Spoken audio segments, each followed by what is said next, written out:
বিসমিল্লাহির রহমানির রহিম। আলহামদুলিল্লাহি রাব্বিল আলামিন, আসসালাতু ওয়াসসালামু আলা রাসূলিহিল কারীম, আম্মা বা'দ। World Muslim heritage and research centre কর্তৃক আয়োজিত আজকের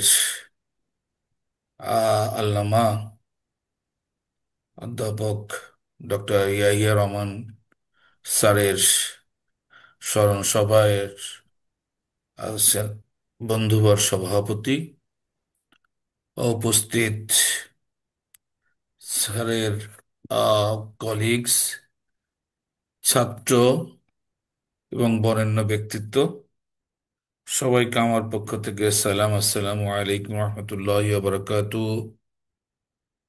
সন্ধ্যা 7:30 থেকে শুরু করে এ পর্যন্ত এই মহান ব্যক্তিত্বের উপরে অনেক আলোচনা হয়েছে। আহ, হজরতুল আল্লাম জনাব ইয়াহিয়া স্যারের উপরে আজকের আলোচনার আমার মনে হয় কোনো দিকের কিছু বাদ নেই। সবাই আলোচনা করেছেন এবং একটি বিষয় হলো যে আমরা সবাই দীর্ঘক্ষণ ধৈর্য ধারণ করে শুনেছি। এটি প্রমাণ করে যে ওনার প্রতি যে আমাদের শ্রদ্ধা, যে ভালোবাসা, আহ এক তার কারণ হলো যে উনি কি ধরনের মানুষ ছিলেন তার একটি বড় প্রমাণ। আমি নতুন করে কিছু বলবো না, কারণ সব কিছুই বলা হয়ে গেছে এবং সবাই আপনার খুব চমৎকার কথা বলেছেন। এখানে ওনার যারা সহকর্মী ছিলেন, আমাদের শ্রদ্ধা হিজবুল্লাহ ভাই অনেক চমৎকার কথা বলেছেন, আমাদের আব্দুল কাদের স্যারও খুব চমৎকার কথা বলেছেন।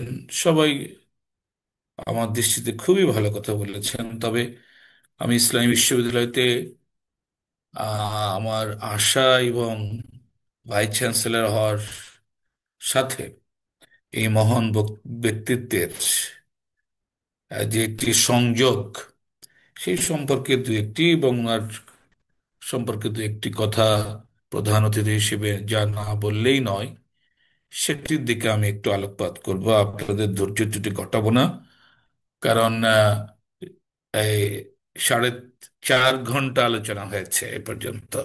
আমার হিসাবে কোনো মুহূর্ত কোনো ব্রেক দেওয়া হয়নি আর কি। আমি হিজবুল্লাহ ভাই, আমি যখন এই জয়েন করি হিজবুল্লাহ ভাই তখন এই বিশ্ববিদ্যালয়ের অলরেডি শিক্ষক ছিলেন। আমার খুবই মনে পড়ে, আমি যেদিন জয়েন করলাম, জয়েন করার পরে প্রথমে যে বিভাগটিতে গিয়েছিলাম, সেই বিভাগটিতে হলো আল কোরআন অ্যান্ড ইসলামিক স্টাডিজ আজকের বিভাগ। সেখানেই ওনার সাথে আমার দেখা। এর আগে ওনাকে আমি ইসলামী বিশ্ববিদ্যালয়ের বাসে দেখেছি প্রথম কয়েকদিনে। তো উনি, ওনার যে হৃদয় খোলা এবং উচ্ছ্বাসিত হাসি এবং অন্যকে গ্রহণ করার জন্যে যে মানসিকতা, সেই মানসিকতার একটি চমৎকার বহিঃপ্রকাশ সেদিন ঘটেছিল। উনি আমাকে হ্যান্ডশেক করে হাসতে হাসতে বললেন, এই নামটি আমরা বহুবার শুনেছি। আপনারা সবাই জানেন ওনার কথার যে স্টাইল ছিল। ঠিক তেমনি আমি ইসলামী বিশ্ববিদ্যালয়ের ভাইস চ্যান্সেলর হওয়ার পরে উনি আমাকে বারবার ফোন করেছেন। এই ব্যস্ততার মধ্যে অনেক ফোন আসছে, তারপরে ওনার আহ, ফোন ধরার পরে উনি যে প্রাণ উজাড় করা যে আনন্দ প্রকাশ করেছিলেন, সেটা এখনো আমি আমার মনে পড়ে। এবং উনি শুধু তাই নয়, উনি ইসলামী বিশ্ববিদ্যালয়ের ভাইস চ্যান্সেলর হওয়ার পরে বেশ কয়েকবার আমার সাথে কথা বলেছেন এবং ইসলামী বিশ্ববিদ্যালয় সম্পর্কে কিভাবে বিশ্ববিদ্যালয়টিকে সামনে অগ্রসর করে নেওয়া যায়, সত্যিকার অর্থে ইসলামী বিশ্ববিদ্যালয় করা যায়, এই আস্থা উনি আমার উপর প্রকাশ করেছেন।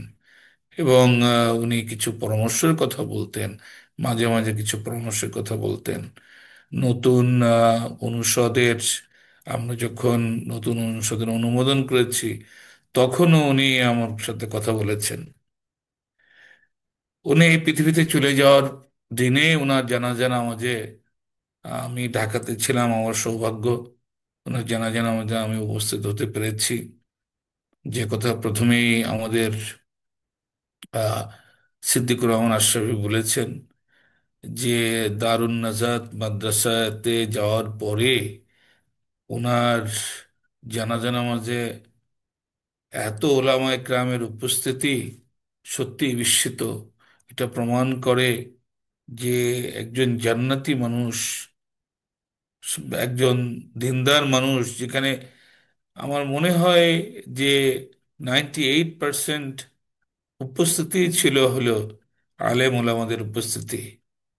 সে যাই হোক, আমি, আপনার সবাই কোটপাড়া মসজিদের কথা বলেছেন।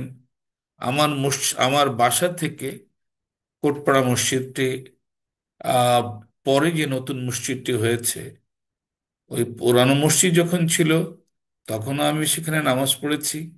আর যখন নতুন মসজিদটা এই পাশে হলো, তখনও সেখানে জুমার নামাজ পড়তে যেতাম। আর সেখানে ওনার জুমার দিনের সরব উপস্থিতি মানে ছিল সবার জন্য একটি আনন্দের। শুরুতেই যেতাম শুধু ওনার কথা শোনার জন্যে, কারণ আমার দৃষ্টিতে যে দায়ী আল্লাহর জন্য যে গুণাবলীগুলো, স্পষ্টভাষী, সরল সহজভাবে মানুষের কাছে আল্লাহর দিনকে উপস্থাপনা করার জন্যে যে একটা অপূর্ব শক্তি ওনার ছিল। এবং হেজবুল্লাহ ভাই যেটা বলেছেন, ওনার কথার আকর্ষণ ছিল, ওনার কণ্ঠ ছিল খুব দারাজ, বুলন্দ কণ্ঠ ছিল, যেটা যারা শ্রোতা তাদেরকে সবসময় আকর্ষণ করত, ওনার কথা শুনতে বাধ্য করত।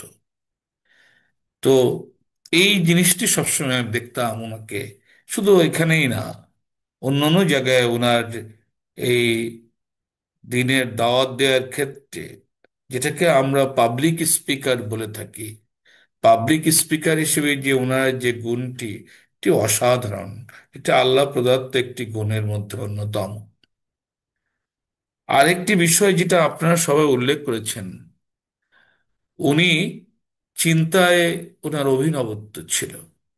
সেটা হলো যে জুমার খুতবার ব্যাপারে, যেটা আমরা এখন যৌক্তিকভাবে পেশ করি, হয়তো আপনারা কেউ এর বিপক্ষেও কথা বলতে পারেন।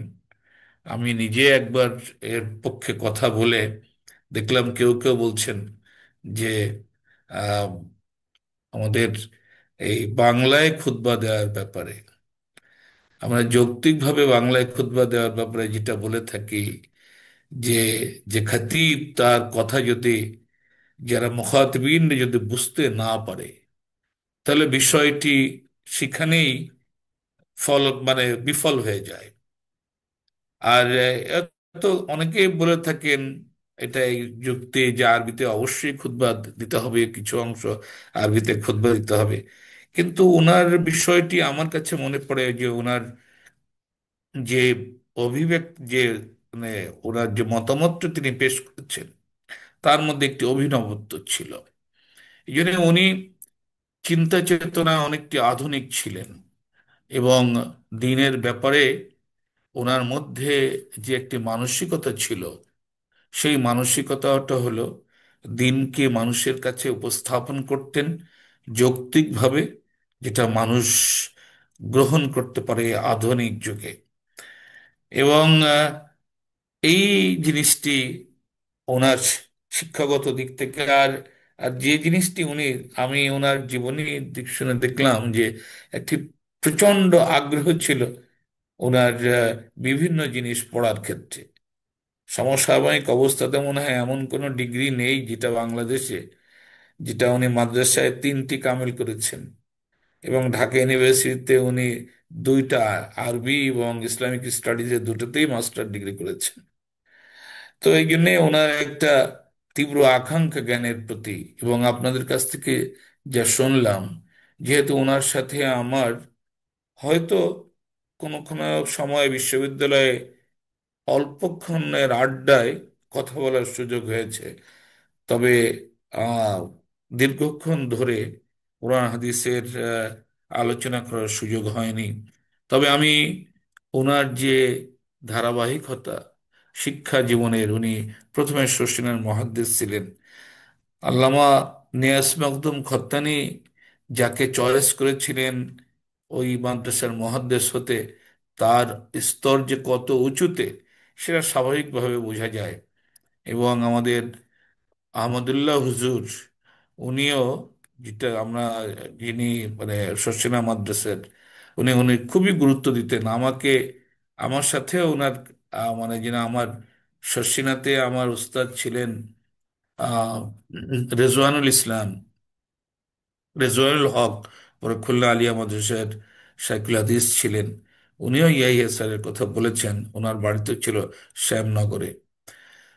তবে এলমিয়াতের দিক থেকে ওনার অবস্থান অনেক ফায়েক ছিল, এবং উনি ইসলামী বিশ্ববিদ্যালয়ের জন্য একটি অ্যাসেট ছিলেন। নিঃসন্দেহে এটি একটি সত্য কথা। এবং একজন পরিশ্রমী মানুষ হিসেবে ওনাকে আমি একটি উদাহরণ দিই। উনি ঢাকাতে খতিব হিসেবে ছিলেন একটা মসজিদের। সেখান থেকে উনি রাত্রেবেলায়, রাত্রে যাতায়াত করেন, নাইট কোর্সে খুবই চড়তেন না। তবে ওই রাত্রে এসে আবার সকালে ইসলামী বিশ্ববিদ্যালয়তে এসে আবার ক্লাস করেছেন। আমার সামনে একদিন ফোন করে বলছেন যে রাত্রে এসে আবার ক্লাসের জন্য আমি চলে এসেছি। এই ধরনের কর্তব্যপরায়ণ মানুষ ছিলেন। অসম্ভব ভালো বাংলা বলতেন। আমি ওনার মোনাজাত শুনে অভিভূত হতাম। আমাদের যখন ঢাকা ইউনিভার্সিটিতে আহ, ইসলামিক স্টাডিজের একজন প্রাক্তন সভাপতি যখন দোয়া করতেন, তো দোয়াটা সে আমার ব্যক্তিগতভাবে বন্ধু, খুব চমৎকার বাংলা ব্যবহার করে খুব সংক্ষিপ্ত দোয়া করতেন। তখনই ওনার কথা আমার মনে পড়তো যে আমাদের ইয়াহিয়া স্যার অসম্ভব সুন্দর দোয়া করতেন, এবং কোনো ধরনের শব্দ পতন দেখতাম না। এবং উনি আরবিতে ওনার মালাকা ছিল অসাধারণ। সেটা আমি বুঝতে পারি, কারণ মনে হয় এক ব্যাগ একটা মানপত্র উনি পাঠ করেছিলেন আরবিতে। সেটা উনি আরবিতে পড়েছিলেন, সেটা আমার মনে হয় মুস্তাফিজুর রহমান সাহেবের আগেই ইনামুল হক স্যারের সময় কিনা, এরকম হতে পারে আর কি। তো যা হোক, এবং আমাদের এই অনেকেই এখানে বলছেন দোয়া এবং ওনাদের কথা, দোয়া যে একটি শিল্প। যদিও সাজা, দোয়াতে উনি কোনো সাজা করতেন না, কিন্তু ওনার যে দোয়া এত জামে মানি, এবং একটা সামগ্রিকতা ছিল ওনার দোয়ার মধ্যে, এবং এত চমৎকার ভাবে দোয়া করতেন উনি, যাতে সকলেরই হৃদয় খুব আকৃষ্ট হতো। তো একজন মানুষের, আমি যে গুণের কথা বললাম, সেই গুণের মধ্যে অর্জিত গুণ, আল্লাহ প্রদত্ত গুণ, আর মানুষ হিসেবে যে কত ভালো ছিলেন, সেটা মানে হৃদয়ে ভোলানো হাসি দিতেন।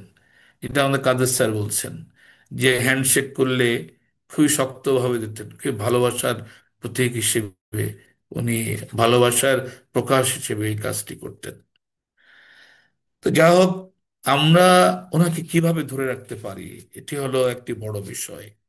আপনারা অনেকেই বলেছেন যে আমরা আসলে ইয়াহিয়া স্যারের মতন একজন মহান ব্যক্তিত্ব, যিনি এই বিশ্ববিদ্যালয়ে আল কোরআন এবং ইসলামিক স্টাডিজের প্রথম পর্যায়ে শিক্ষকদের মধ্যে অন্যতম, এবং প্রথম পর্যায়ে যারা ছিলেন তারা ওনাকে সবাই এক কথায় ওনার এই মেধা, কৃতিত্ব এবং যোগ্যতার স্বীকৃতি দেয়।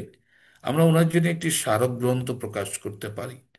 এখানে এই যে তিনটি, এখন পর্যন্ত যে তিনটি বিভাগ আছে, সেই তিনটি বিভাগে যত শিক্ষক আছেন এবং ওনার যত ছাত্র আছে, আমি মনে করি আজকে যারা কথা বললেন, আপনারা এই কথাগুলো কলমের কালি দিয়ে অন্তত একটি স্থায়ী রূপ দেন। আর এই জন্যে একটি স্মারক গ্রন্থ প্রকাশ করা যেতে পারে ওনার জন্য।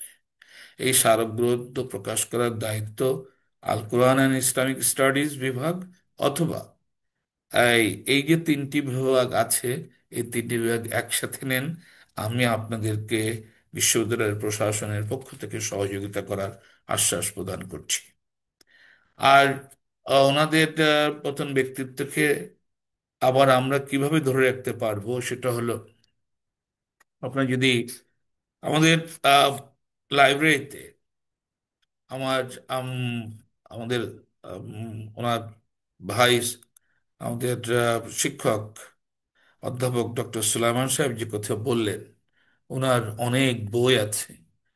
আমরাও লাইব্রেরিতে, আমরা অনেকেই, অনেক শিক্ষক যারা চলে যাবেন, তাদের যারা উত্তরাধিকার, তাদের কাছে আমাদের একটা দাবি থাকবে যে আমাদের শিক্ষক যারা আছেন তারা অনেকে হয়তো চলে যাবেন। আমরা তাদের লেখনী যেগুলো আছে সেগুলো আমাদের লাইব্রেরিতে আমরা সংগ্রহ করার চেষ্টা করব। যদি ওনার একক কোনো বই পুস্তক থেকে থাকে, অথবা ওনার যদি কোনো আহ, যেগুলো ওনার লেখাগুলো যদি কম্পাইল করা যায়, তাহলে আমি খালেদ ইয়াহিয়াকে আমি আহ্বান জানাবো যে এই কম্পাইল করে আমাদের লাইব্রেরিতে রাখতে। অথবা ওনার যে সমস্ত বইপত্র আছে, যদি কিছু বইপত্র ডোনেট করা যায়, তাহলে আমরা লাইব্রেরিতে ওনার জন্য একটি কর্নারও করতে পারি। এইভাবে আগামী দিনের ছাত্রদের জন্য ওনার আহ, ওনাকে ধরে রাখা, এবং উনি যে একজন অনুসরণীয় ব্যক্তিত্ব, সেই অনুসরণীয় ব্যক্তিত্বের জন্যে আমরা হয়তো কিছু কাজ করতে পারি। আরেকটি হলো যে এটি অনলাইনে আজকে ওনার পরিবারের পক্ষ থেকে যে আয়োজনটি করেছে, পাশাপাশি আমি বিভাগকে আম, আহ্বান জানাবো, শুধু শুধু স্মৃতি কথা না, যে হযরতুল আল্লাম অধ্যাপক ডক্টর ইয়াহিয়া স্যারের জীবন ও কর্ম, এই জীবন ও কর্মের পরে আপনাদের আলোচনা অনুষ্ঠান হতে পারে, যে আলোচনা অনুষ্ঠানের মাধ্যমে ওনার চিন্তাধারার উপরে আলোচনা হতে পারে, ওনার কর্মের উপরে আলোচনা হতে পারে, যাতে করে এটাও একটা বড় কাজ হবে। আর ইসলামী বিশ্ববিদ্যালয় আগামী দিনে অনেক সেন্টার হবে ইনশাআল্লাহ।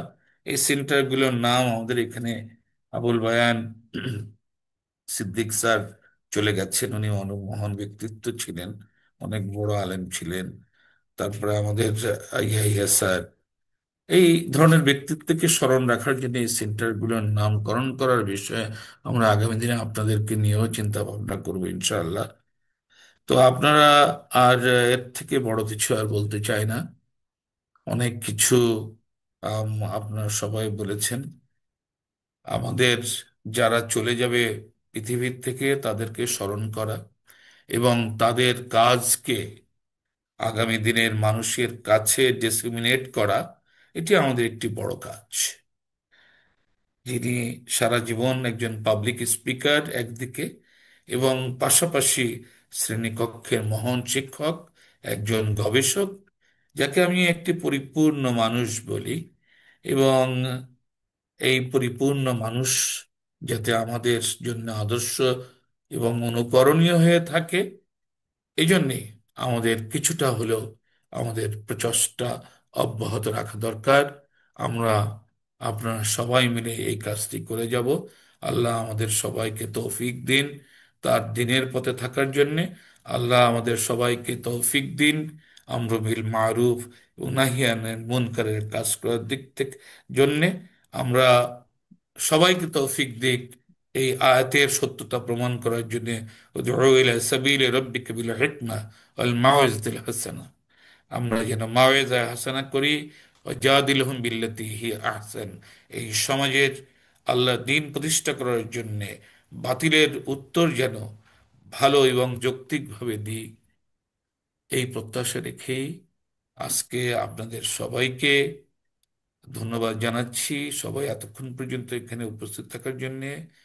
এবং যারা আয়োজন করেছেন, world Muslim heritage and research সেন্টারের এর সভাপতি, আজকের অনুষ্ঠানের সভাপতি অধ্যাপক ডক্টর রুহুল আমিন ভাইকেও ধন্যবাদ জানাচ্ছি।